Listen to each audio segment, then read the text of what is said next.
Hey everybody, welcome to episode 3 of Let's Interact with You Guys. And let me just say that today, January 29th, was awesome. It was warm. I played video games. I got shit done. I worked out, did homework, played games. Didn't record because I never got the chance. You know, my mom was always around. But it was an awesome day. It's the best day I've had in months, and I think it's 100% because of the weather. It was around 60 degrees, and it just made me feel good, made me want to do stuff, and I loved it.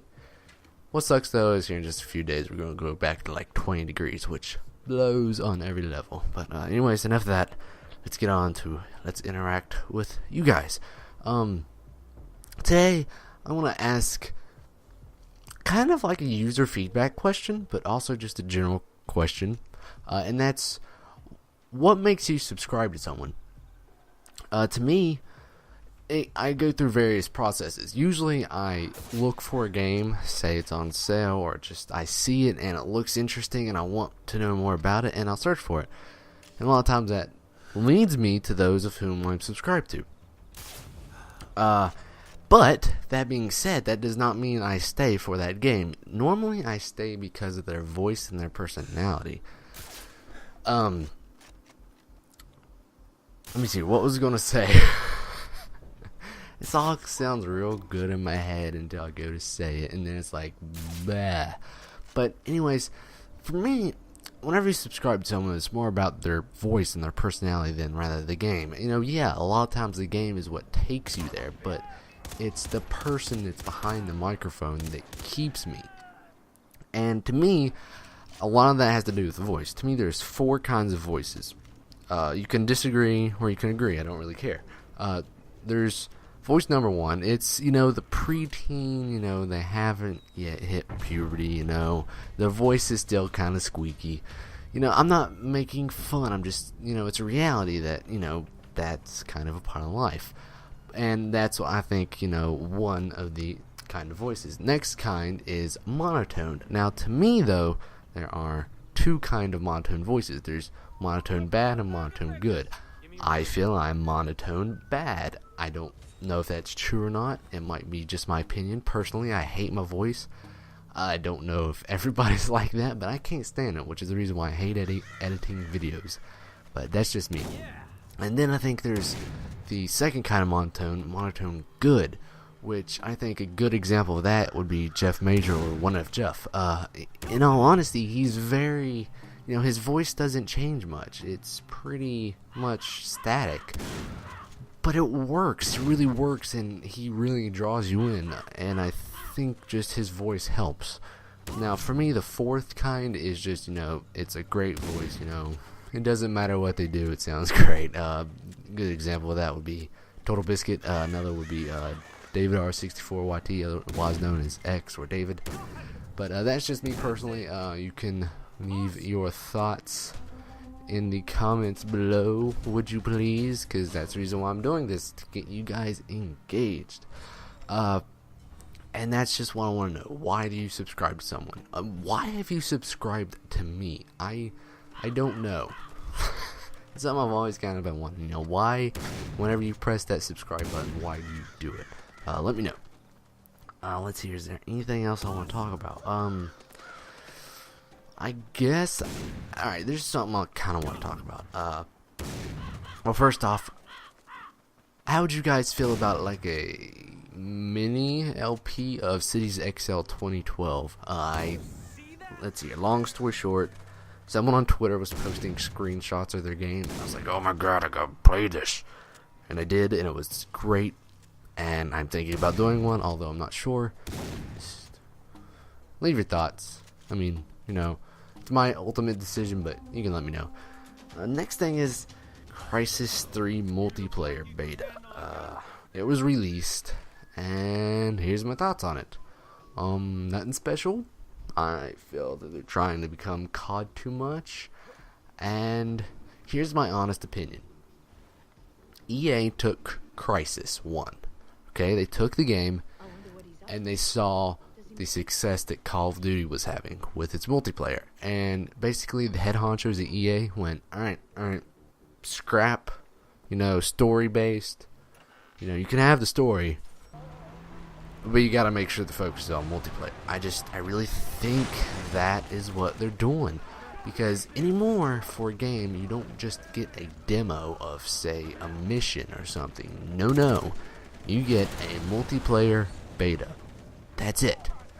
And I think the problem is that EA's trying to compete too much with Call of Duty, and this is evident in all of their first-person shooters. Crysis, Battlefield, Medal of Honor.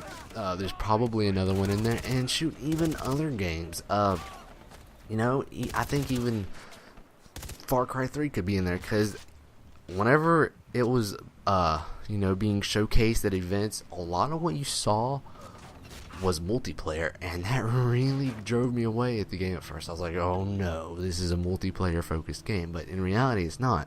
Well, if it is, they've done a hell of a good job for just half-assing their single-player experience, because their game is amazing. It's fun. I love it. Everything about it it's on all cylinders, baby. But anyways, I think that's the problem with EA right now, is they're just so focused on competing with Call of Duty, and I think they're going with the business model of fight fire with fire. And I don't necessarily think you need to do that. Sometimes you just need to douse the fire with water. And I think they're afraid to do that because it's different. Now, that being said, is different good, is different bad? That's when marketing comes into play. I think with the Crysis 3 multiplayer beta, what that is doing is trying to get those Call of Duty fans to go try that out. And I think what's going to end up happening is they're going to try it out, and they're just going to be like, I got this already. What's this going to add? Or, Call of Duty's better, just whatever, You know how people can get. And I think what they need to do is step back and say, okay, Call of Duty, they have those players. They have those consumers. What do we need to do that's different? I think that what they need to do is different, is go back to the single player experience, okay? You don't have to have multiplayer, have a good game. Skyrim, okay, it's sold millions of copies, has 0 multiplayer. That's proof right there that you don't have to have multiplayer to sell a game. And so, I think that the approach needs to be, we need something different, i.e., not a multiplayer focused game, but at the same time feel familiar. They're still going to have that core first person shooter experience. Far Cry 3, it is different, but it still is familiar. It's still a first person shooter. But it's got so much more to it. It's got exploration. It's got a little bit of crafting. Granted, the crafting system's it's kind of weird. It's got hunting. It's got races. It's got challenges. The outpost liberating. That's one of the funnest things to do in the game. And I think that other games need to take part in that, and not just focus on multiplayer. And I think that's the reason why some series are falling flat on their faces, like Medal of Honor. That used to be the game I would go to for a first-person shooter experience. Back in the day, Call of Duty was non-existent to me. And it was all Medal of Honor. But now, Medal of Honor is like, they're the people, up at EA are like, hey, we got to compete with that. And I think that it's just there's too much competition. They need to sit back and realize they have that player base. We have to make that player base realize that they want something more, and it doesn't necessarily have to be multiplayer. Okay, I don't know if I explained that very good, but this video's gone on long enough. I'm going to go ahead and go, and yeah, if you have any thoughts, opinions, let me know. And let's see here, we need a code word if you watched long enough. Bacon.